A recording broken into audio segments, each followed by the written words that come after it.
could have won every war, but we really chose to be very politically correct or wokey.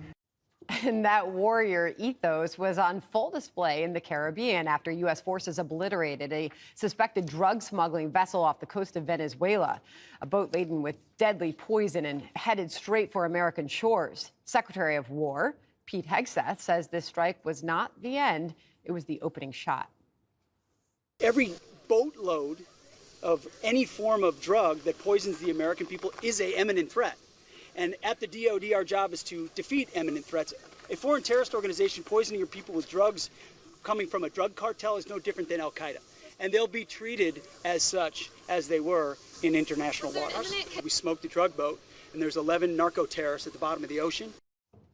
And yet the Democrats always have to reflexively oppose the president, even if it means siding with the narco-terrorists. Kilmar Abrego Garcia's biggest fan, Senator Chris Van Hollen, is back at it.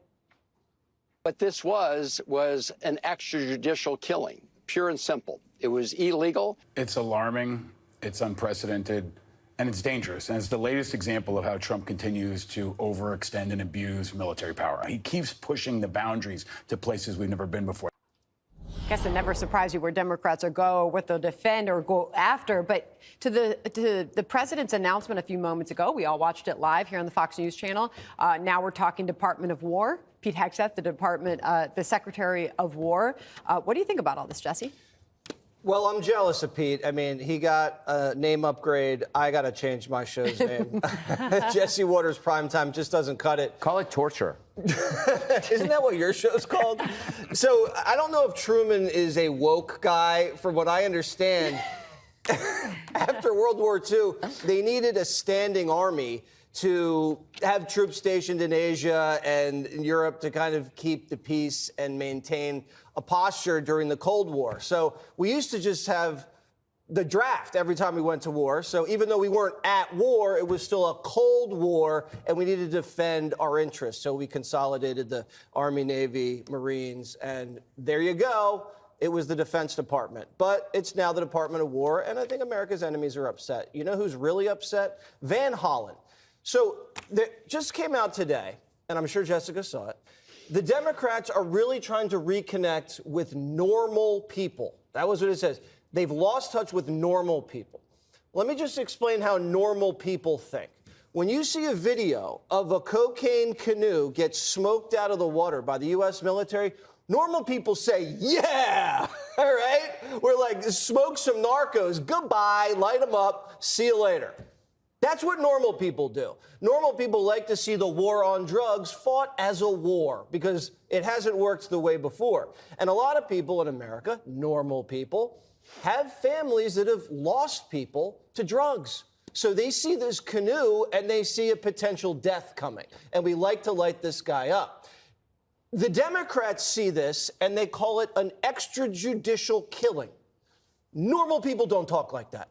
Normal people don't talk like extrajudicial. You know who talks like that? Lawyers. They have to stop sounding like lawyers. You sound weak. You sound wily. Lawyers are unpopular, almost as unpopular as pollsters, Jessica. And when you contrast that with Trump, who's taking strong action, and you have a guy that's saying extrajudicial killing, it just makes you guys look pathetic and not normal. Jessica, to Jesse's point, I mean, are Democrats falling for the latest trap, or aren't they just playing right into the hands of Republicans with Democrats now defending drug lords? No, I don't see it that way. And I just want to, on the lawyer front, Jesse's always like, so embarrassing at the party of lawyers. If you guys had better lawyers, you would win more cases. We've won everything at the Supreme Court. Literally every lawyer that showed up in court at the 2020 election got laughed. Oh, the big one. That one. The big lie. That was not really well argued. We got better ones this time, and we're like 8-0. But go ahead, Jessica. I don't want to take your time. Any hoodles. Yeah, Harry Truman, not famously woke.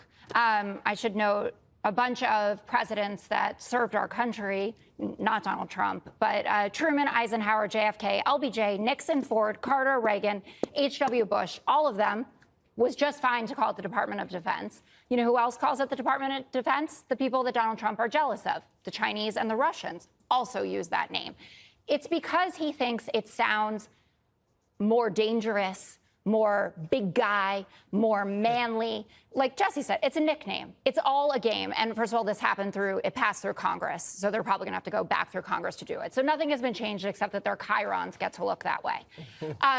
In terms of smoking the canoe with the drug lords on it, I don't know if it was extrajudicial. People have questions about how this happened, but our very own Jennifer Griffin was posting about the fact that now there are 8 Navy destroyers in the Caribbean, which certainly seems like we are going to war in that region. So typically the F-35s that are on there would be heading to Iran, for instance, to blow up a nuclear facility. What exactly are we doing? And then by extension of that, is there a chance that Donald Trump is trying to get us into a war with Venezuela so that he can use the Alien Enemies Act to try to pull off some of the deportations that he has failed to be able to do in the first few months of his administration? That's a good conspiracy theory. You like it? I love it. I give it to you. I'll take it and run with it. Okay. Kaylee, your former boss, does this anything surprise you about him not wanting to be on defense, right? No. He always says in his, his debates, his interviews, never ever put yourself on defense. You always want to be on offense. It's like you know him very well. Because I remember being in a meeting with him when I was on the campaign, and we were determining the name for the counterpart to Act Blue. So it was, do we want Act Red or Win Red? And I said, President Trump, we're winners. We win. He goes, yeah, that's right. Winning's better than acting. Win Red doesn't surprise me. He wants to take off defense and put offense. Why? Because he's a president who's been on offense